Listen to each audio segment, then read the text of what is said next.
and welcome back to Casual Sunday Gamer. I am your host, Patrick. I'm Alex.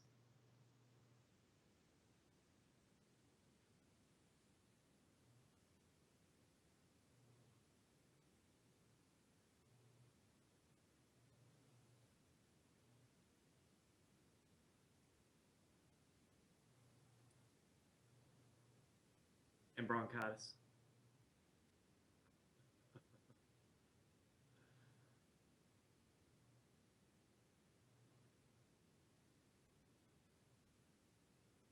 Well, we're revisiting a topic too. You know, and a couple of weeks before Christmas, a lot of people are still looking for those last minute Christmas ideas, and there's still, believe it or not, people out there that don't have the or the current generation of gaming consoles. So Yeah, that's very true, and it's been 2 years now.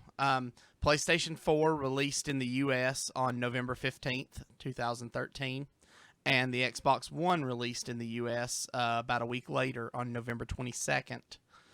And so now we've had 2 years with the consoles.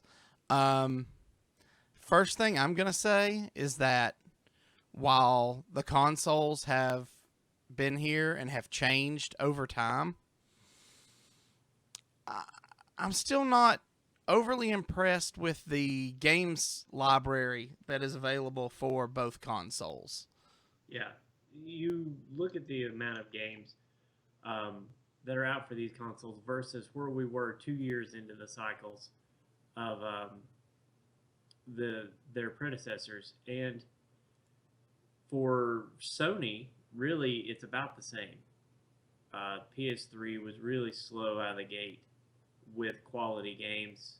Um, I worked in retail with GameStop during the time of these releases, and just was amazed at how small our PlayStation section was versus the Xbox 360 section, which basically took up an entire wall of um, one of our standalone stores versus the PlayStation 3, which shared the same size wall with PSP, DS, and Nintendo Wii games. Technology empowers. All of those fit on one wall versus the one wall that we had completely devoted to Xbox 360, to the point that people would come in and they would almost accuse us of being Xbox 360 biased, um, which wasn't the case. There just wasn't enough physical inventory of the Sony stock to put it out there. And that is seems to be an ongoing theme. Right before the show started, we had somebody in our Twitch chat with us, and he just popped in and said PS4 wins by a long shot, but if you're looking at last generation as well, the 360 wins over the PS3 by a long shot. And I kind of agree with that sentiment. There was a huge swing in momentum around the time of the release of the new consoles. 360 had pretty much ruled the landscape for 5 or 6 years prior to 2013. And then when the new consoles hit, I guess it was, and we've talked about this in past episodes, but it was just kind of bad marketing on Microsoft's side that led to this big drop in just led to this really big drop in gamers looking forward to the Xbox One. Well, I think you have to take into account the end of the cycle of the previous generation as well, and this is something that we would see, or we had started to see as far as sales go inside inside GameStop, and I don't think I'm breaking any NDA now that I've been out for so long and these have been out. So, uh, part a little information here. Um, when and I'll talk about the three consoles. You had the Wii, 360, and PS3, and they were all out in relatively the same time. So over the course of the year, 360 pretty much outsold the other consoles 2-1. but that would change when you got into mid-September when the Wii would pick up sales. And then the Wii would outsell the other consoles almost 8-1. As we got closer to the end of their life cycles, the PS3 actually it dropped its price. It changed to the slim line. It increased its hard drive space. It was the first to really increase its hard drive space, internal hard drive space, without having to buy the extra hard drive to put on the outside. So it was gaining momentum anyway. You started to see some really great, solid games come out in Sony exclusive. But Xbox 360, which had been plagued by the Red Ring of Death, and everyone knew about the Red Ring of Death, and you have to hand it to Microsoft. They really handled that from a customer service perspective really well. There was not a real fix for it. So they would take the machines, you would send it in, they would send you a new one. Usually it came with like a tip sheet of how to keep it from happening, so on and so forth. But where they made their mistake is they kept saying they'd fixed it. They kept saying that they'd fix it, that they'd fixed it, that they'd fixed it. And each time a new Xbox came out, with new hardware, it would still pop up. And so what started happening was that the customer and player base began to lose faith that Microsoft even really knew what the problem was, much less were they really trying to fix it. The game library for 360 was huge, but heaven forbid your Xbox 360 moved the slightest little bit, because if it did, it was going to put a ring in your game that was irreparable and render at least part of your game worthless, if not the whole game. So I think Xbox was beleaguered by these problems, and they lacked I guess they lacked the resolve to really put a lot of effort into fixing it, because they knew the Xbox One was coming out. It was in the works. They were designing it. And really Sony's reliability really started to catch up. And so when the devices were similar price and Sony's library had grown for the PS3, people coming in to buy that system at the end, or people that their Xboxes had given out, they would trade in their Xbox libraries and buy a PlayStation 3 and some PlayStation 3 games just to get a taste. And that, I think when I left, you could buy the base model PS3 new for $159. It's really not a large investment in the grand scheme of things for gaming systems. Knowing that you're probably going to replace it in a year or two. I think it ended up being 2 years before the PlayStation 4 hit, when that price dropped down. But then you talk about the bad marketing for Xbox One. You talk about all the changes that Microsoft, they were telling us we wanted them. These were things that we had asked for, when in reality, I think the gamer population was very adamant that they didn't necessarily want what Xbox was handing out. That, yeah, they wanted the ability to do things, but they didn't want to be forced to do other things to get that ability, if that makes sense. And then you got Sony, who was, it was really a genius marketing strategy. They just let Xbox keep talking. Yeah, E3 2013 was, I think, the breaking point when Microsoft came out and said, well, this is what we're going to do for the Xbox One. It's really going to be, game changing, and we're going to, do this and that, and, you're going to be able to have all these features. But they never once focused on the games for the system. And PlayStation, Sony came back and they were like, look, here's our E3 presentation. It's all about the games. In fact, one of the things Microsoft did was they made a big deal about, you have to have the game in the console for it to be playable. So, if you were going to share games and things like that, it was going to be much harder to do on the Microsoft console, on the platform. Whereas Sony then put together this last minute video of this is how you share games on the PlayStation 4. You hand the game over to somebody, they take it, and they play it. It was fantastic marketing. Right. Well, they were talking about the game flagging in your system. so that if you played the game in your system, it wouldn't play in your friend's system. It was unique to just your system. Like Yeah. once you had that game, if you traded it in or if you bought a used game, it would not play in your system because it had played in someone else's and it had called home. Like that copy had been registered. So you were always online. Every time you played a game, it sent information to Microsoft about what you were playing, what game it was, how long you were playing it, so on and so forth. And I don't think, well, I mean, we know now, but at the Yeah. time, you and I were talking, we don't think this is going to be a very popular idea. Yeah. And let's talk about now. So that was 2 years ago.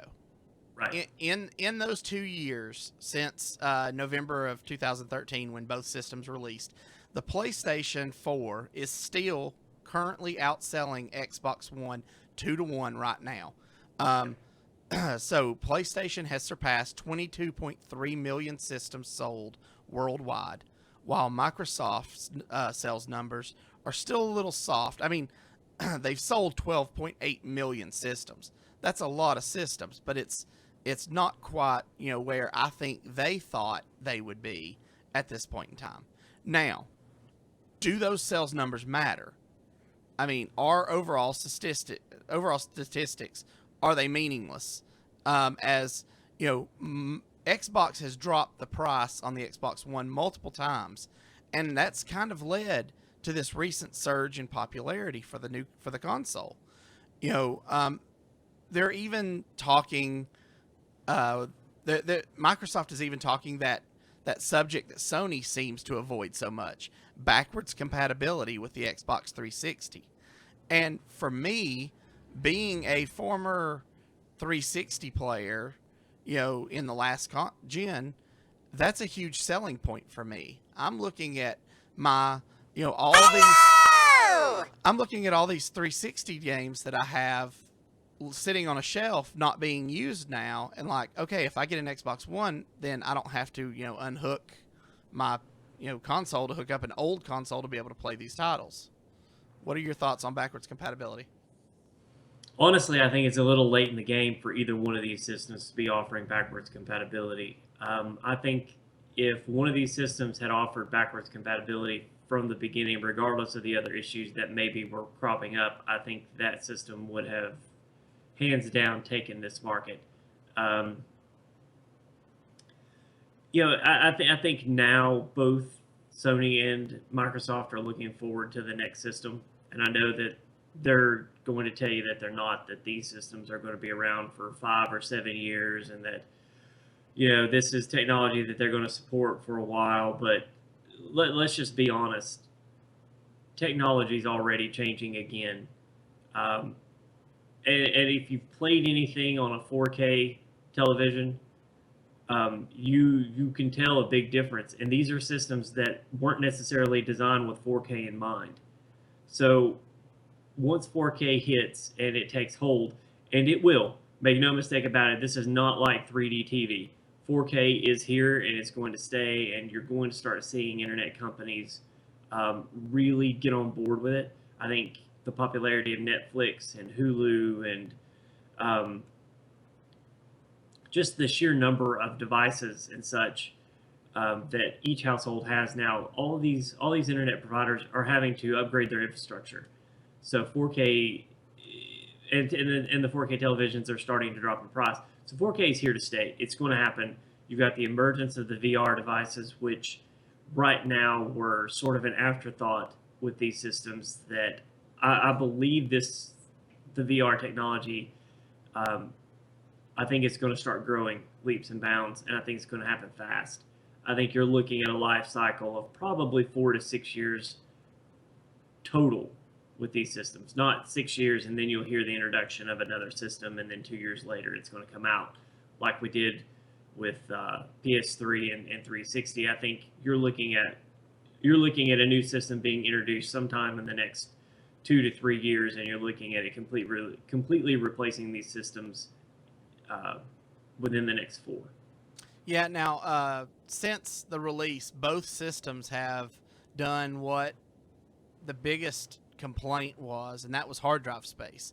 And both systems have since launched a 1 terabyte drive system, which after the price drops recently, have brought the 1 terabyte systems in line with the original 500 gig release Right. prices. Do you think that is another big?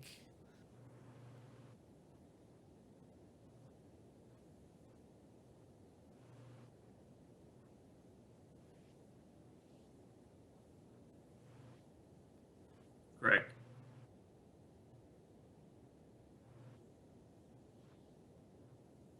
Right.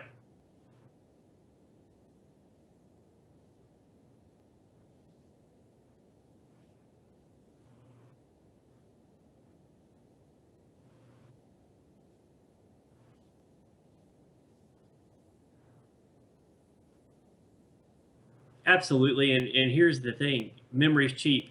Memory's been cheap for a while, and anyone who is even the least little bit tech savvy knows that. I mean, you can put 16 gigs on a phone with next to no space whatsoever. And you're telling me that with game systems these sizes that you can't even put older 1 gig technology style hard drive. I mean, 1 gig platter hard drives in these things, it's not going to take up a lot of, or sorry, 1 terabyte hard drive in these systems. It's not going to take up that much more space. It's not going to generate that much more heat. And realistically, it's been that way for a couple of years now. But I mean, now you're looking at flash drives, the solid state hard drives. Now if you put a 1 terabyte solid state hard drive in there, I can see that driving up the price a little bit. But if you're talking traditional hard drive like what these use, a terabyte's not going to add that much more cost when you're making the tech yourself. Yeah. You're making that hard drive yourself. Why don't you? I've got to do that thing I told you about pre-show, so I'll be right Yeah. back. Why don't you tell us your thoughts about the differences in the controls that the way the control setup is for the PS4? And I don't know if you've heard about this new Elite Xbox One controller they're launching that's like $149. But, kind of give us your thoughts on that, and I'll be right back.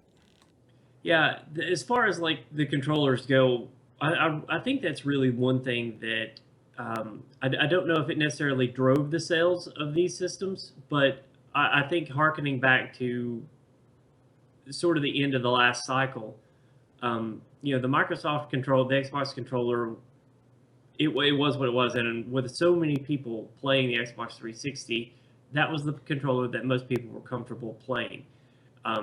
Now, as those Xbox 360 owners traded in and they bought the PlayStation 3, they became more accustomed to the DualShock controllers.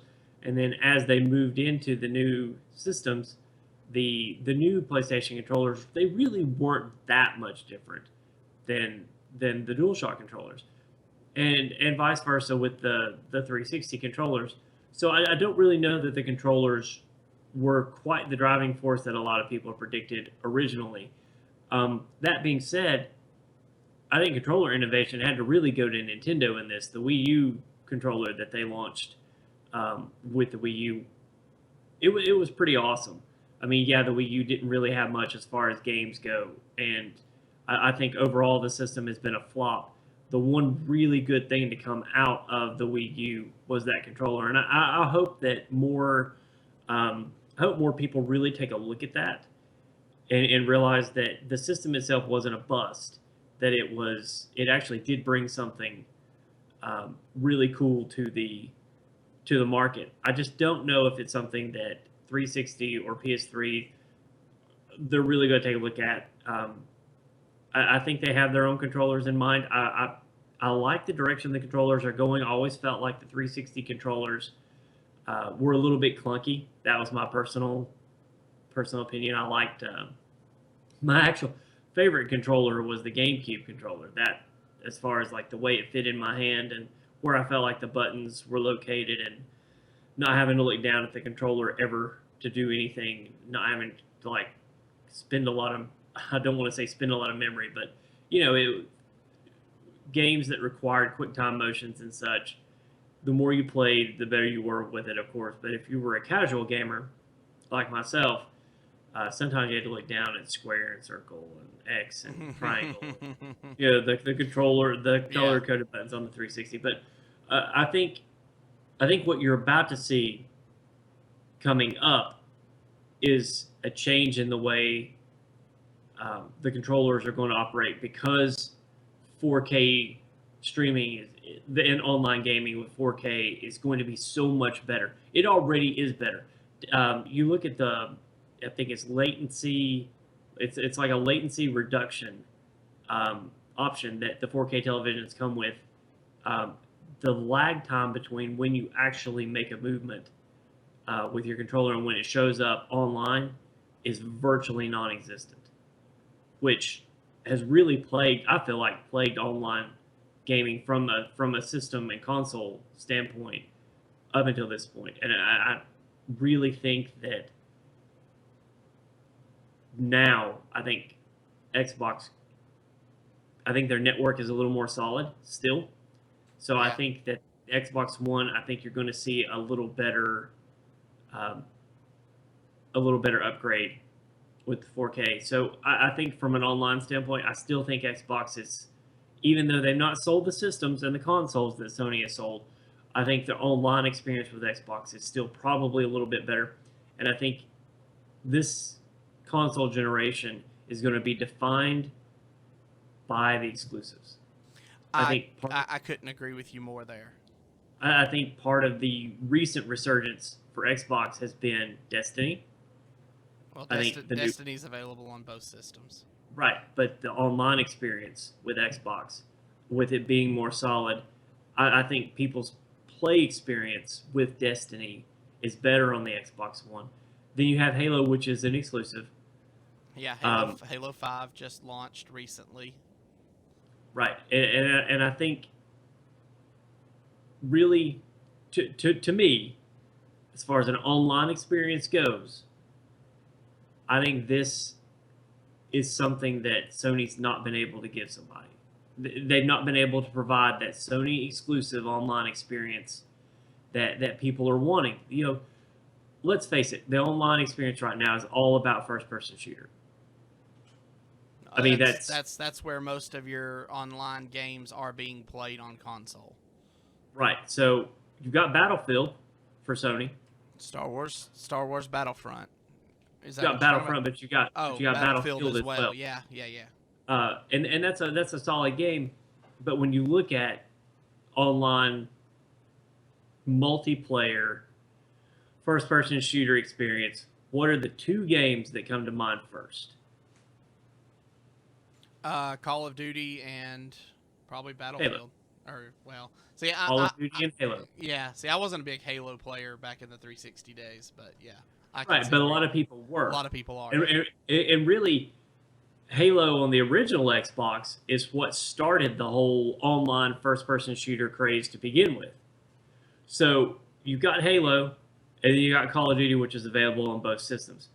Battlefield is a great game, and the people that play it on the Sony network, I mean, I know people love it. So now, where these consoles are now versus where their previous generation, I mean, it's leaps and bounds improvement from where the previous generation was 2 years in. But that being said, 2 years ago, or 2 years into the previous generation, Sony had already left Microsoft had already left Sony so far behind that it took them to the end of that cycle to catch up.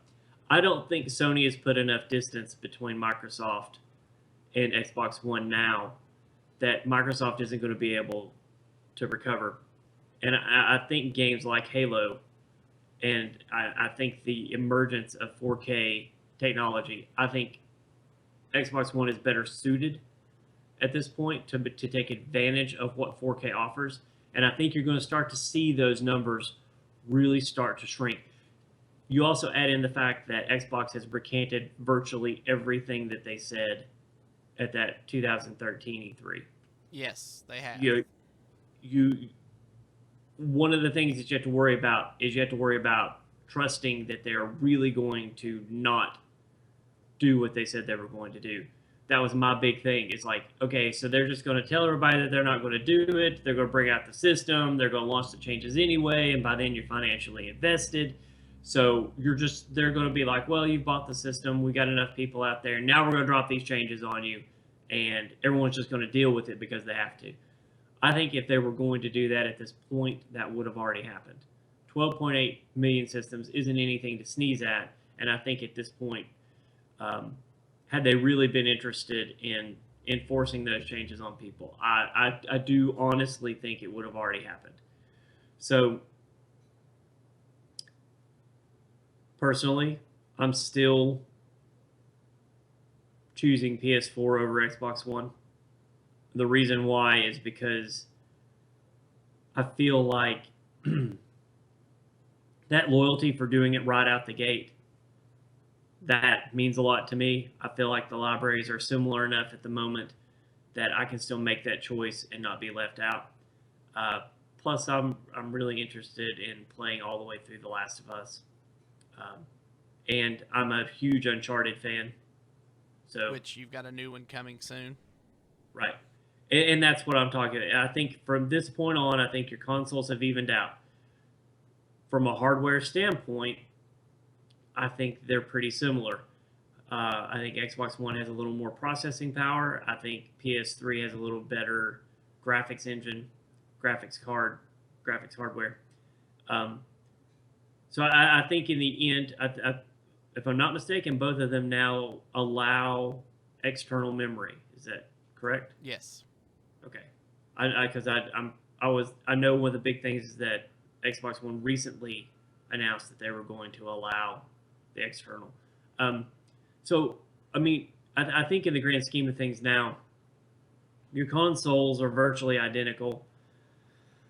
I think Xbox One's got a little better online experience. I think that you've got more people playing PlayStation 4. So I think your variety and your online community in Sony's pool is growing.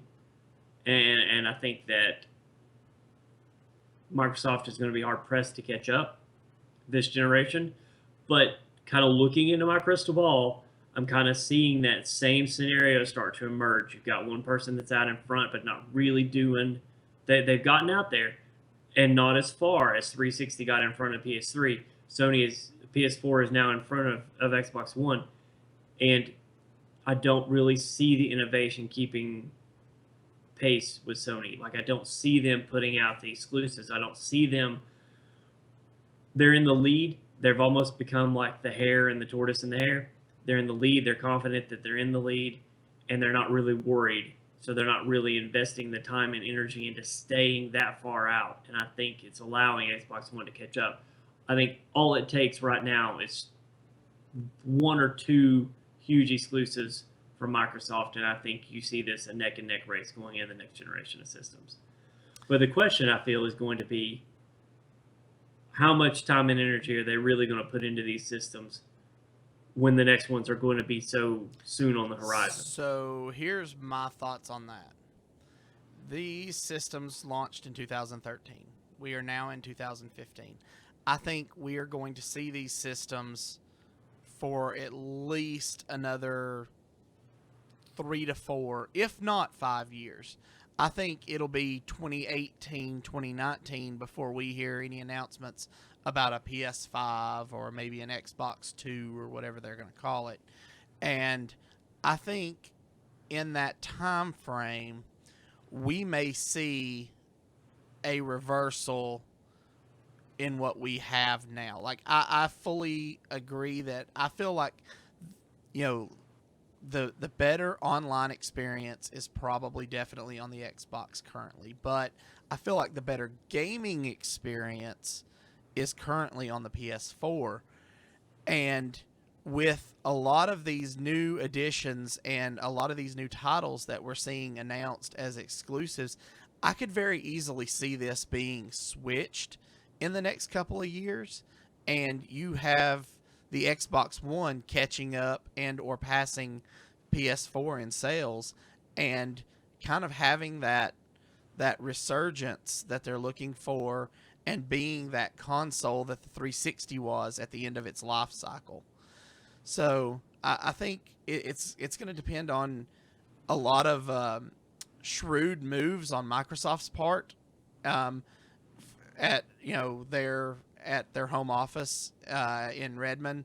If they market it right, if they do it right, I really think at the end of this console generation, we could be doing this show again and looking back and going, well, do you remember when the PS4 was so much better and had such a bigger lead, and now it's kind of the other way around? But like I said, it'll depend really on how Microsoft moves forward and makes the changes that are necessary to really grab the gamer's attention and hold it. I agree with you on most of that. I think by the time this is all said and done, I think you will see Xbox One catch, if not surpass, Sony PS4 sales overall for the total life of the system. Um, I think right now, if you're Microsoft, you stay silent.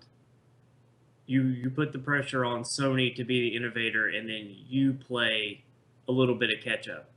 In the meantime, you just keep putting out solid title after solid title after solid title, and just don't do anything stupid. And I hate to say it, but Microsoft has a history of doing stupid things. At this point, just keep your mouth shut, ride this wave of great titles that you have coming out, these great ideas that you have coming out. If you have an idea that involves online or immersion of any kind that isn't related to VR at this point, put it on your next system. And find a way, for goodness sakes, find a way to pitch it to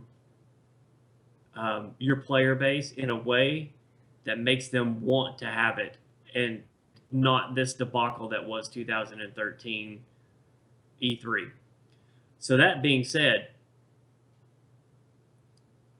today, if these consoles were to come out this Christmas with everything that if they were to come out this Christmas in their current state, price point, features, game library available, which one do you buy?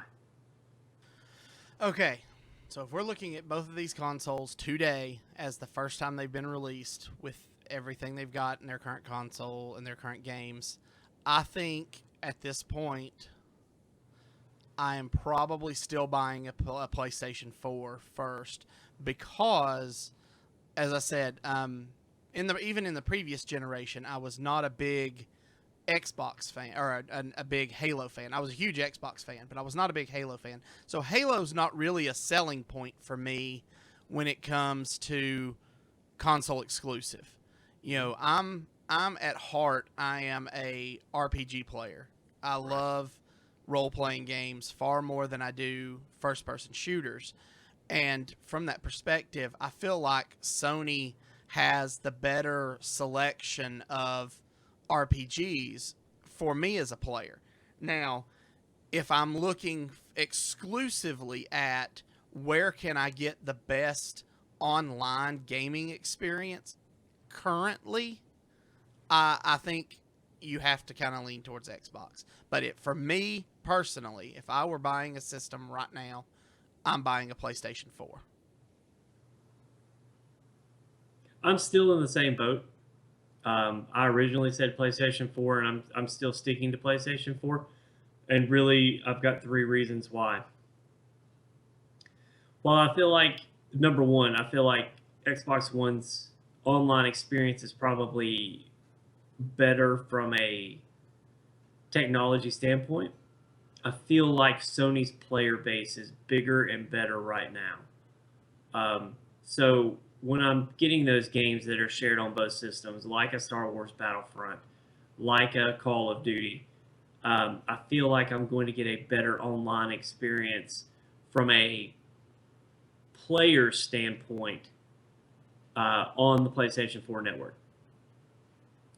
Number two, at this point, I feel like Sony has my trust. Last system, solid hardware. Yeah, there was this yellow light thing that was going around, but overall, the systems were solid. Very few of them came back in for repair. We had virtually none of them come back in from their first year of warranty that were treated with respect at all. You know, you have the Yeah. people that put them on the floor, and the intake fans pull in the carpet fibers and melt the insides and stuff like that. You can't fix that stuff. But as far as like somebody that actually took care of the system the way it was supposed to be taken care of, you had a very low problem rate out of the PS3. And you're seeing the same thing out of PlayStation 4. Very few defective systems, solid hardware, and really, when you compare it to the size of the Xbox One, it's a much better looking system. And I think from a size standpoint, it fits better with a standard entertainment arrangement, especially now with how we have everything arranged with TVs on the wall, and you don't see the big TV carrios and stuff that you did to support the bigger TVs of the last generation. So number three, and really, this is still my, I guess, biggest problem with Xbox. They refuse to let the Kinect die. I don't like the Kinect. I don't think that I don't think that this at this stage of where we are in technology, I don't believe the Kinect is able to do what they try to make it do, and do it in a way that makes me want to use it, and want to use that functionality. Do I think the technology will get there? Probably. And when it does, I'll be ready to look into it again. But for right now, I feel like the Kinect tries to do more than it is capable of doing.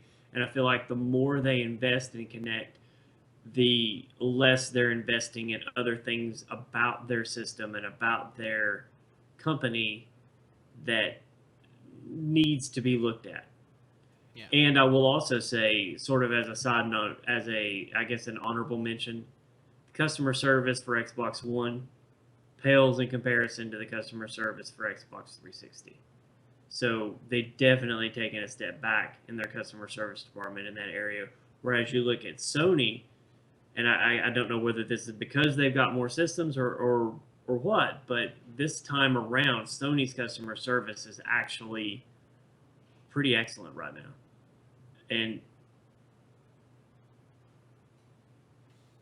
working in customer service before, you don't really get you see two people who are making a purchase and people who have a problem with their purchase.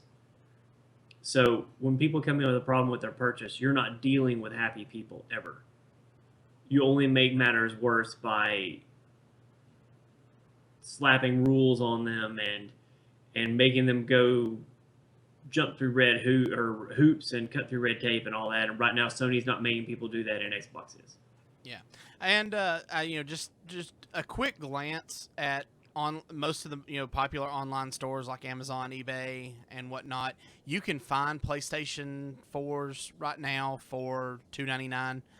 Those are with bundles. Even I think Amazon has the Star Wars Battlefront bundle right now for $299, and and now that is a 500 gig hard drive like we talked earlier, but even with some of the 500 gig Xbox bundles are coming down supposedly coming down this month to match that $299. But like I said, a quick look right now is still showing a lot of those systems at $349. Correct. So Sony or PlayStation 4 also has a great Uncharted bundle right now as well. It's even less money than the Battlefront bundle. I think it's $40 cheaper, $50 cheaper. Yeah, it's about $50. Yeah. So I mean, if you're looking to get into it this time of year, 2 years ago, I'd have said you were crazy if you were buying an Xbox One. Absolutely crazy. I wasn't interested at all. I wasn't even considering the system because of everything that they had done with it.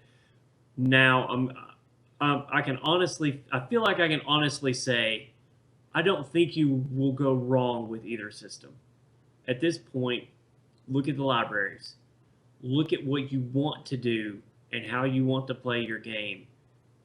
Do just a little bit of research to figure out which system's best going to suit you, and then go get it. because I don't think right now you're going to see a vast difference between the two.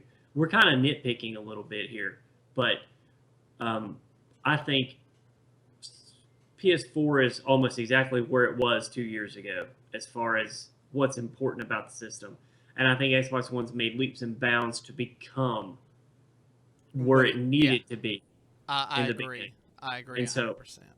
now I say that either system is viable, play what you want, and be happy with it. I don't think we will ever see the golden age of gaming again like we had when we had the 360 and the PS3. I think part of that is because small studios can't afford to make great games anymore.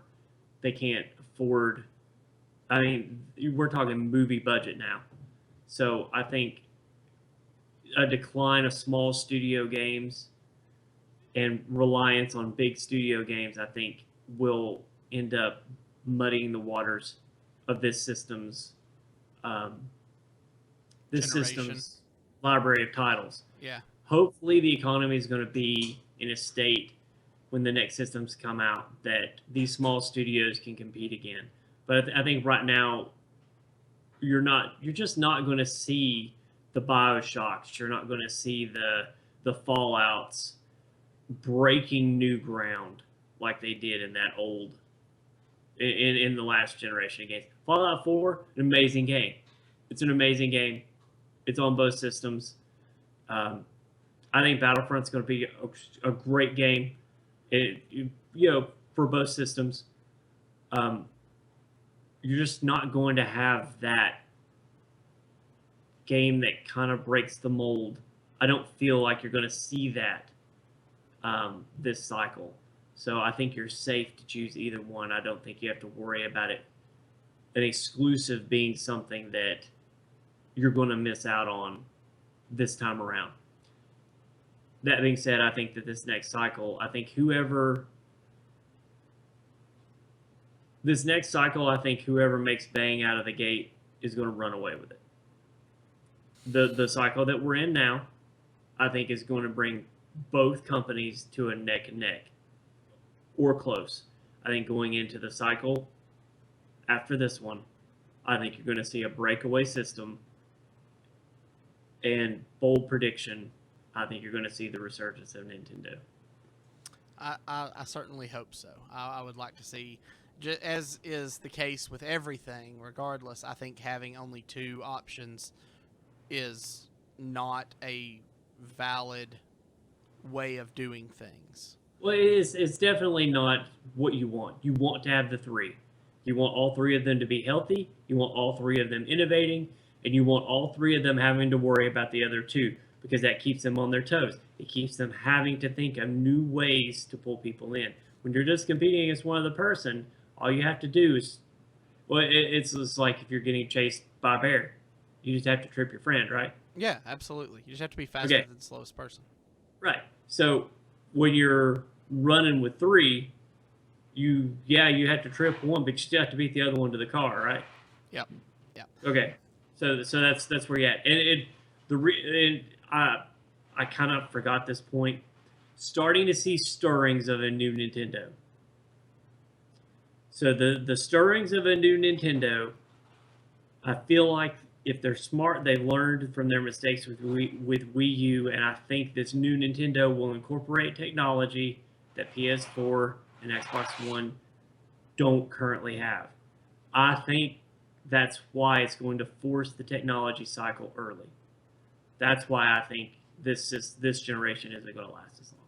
I think I hope Nintendo pushes the boundary and forces an early tech cycle. I think it would be good for everybody if that happened. So, all right. Well, I guess that will kind of wrap us up this week. Did you have any last minute things you wanted to fire off?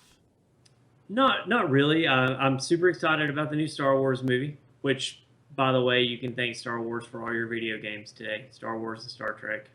So, just throwing that out there. Yep. Stay true.